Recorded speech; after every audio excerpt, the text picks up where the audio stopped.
नमस्कार मंडळी. स्टार प्रवाहावरील लग्नानंतर होईलच प्रेम या मालिकेच्या पुढील येणाऱ्या भागामध्ये आपण असं बघणार आहोत की घरामध्ये सर्वांच्या समोर जीवा हा नंदिनीला ओरडून बोलतो, हे कॉन्ट्रॅक्ट मला माझ्या ताकदीवर मिळवायचे होते, परंतु तू सुरेश काकांना फोन करून साहेबांना तू फोन करून काय सांगितलेस. आणि तेव्हा नंदिनी ही अतिशय घाबरते व ती काहीच उत्तर देऊ शकत नाही. आणि त्या दोघांचे भांडण पाहून रम्या मात्र मनोमन खूप आनंदित झालेली असते.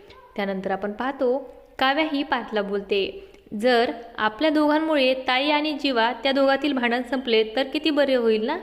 तेव्हा पार्थ देखील बोलतो, आपण एक काम करूयात, मी नंदिनीशी बोलतो, तू जीवाशी बोल. आणि तेव्हा काव्या ही आश्चर्यचकित होऊन म्हणते की मी. तरी देखील काव्या जीवाशी बोलायला तयार होते. त्यानंतर आपण पाहतो सर्वांच्या समोर काव्या ही जीवाजवळ जाते आणि जीवाला बोलते, तुम्ही ताईला देखील समजून घेण्याचा प्रयत्न करा. आणि जीवा हा सर्वांच्या समोर काव्यावर ओरडतो आणि बोलतो, म्हणजे तुम्हाला पहिल्यापासूनच वाटत आहे की मी देखील काहीच करू शकत नाही. आणि तेव्हा घरातील सर्वजण अवघ होऊन काव्या आणि जीवाकडे पाहू लागतात. आणि पार्थ काव्याला विचारतो, काव्या हा काय बोलत आहे. आणि तेव्हा काव्या ही अतिशय घाबरलेली असते. आता पुढे येणाऱ्या भागामध्ये पार्थ आणि काव्या हे जीवा व नंदिनी यांच्यातील गैरसमज दूर करू शकतील का, हे पाहणं अतिशय रंजक ठरणार आहे.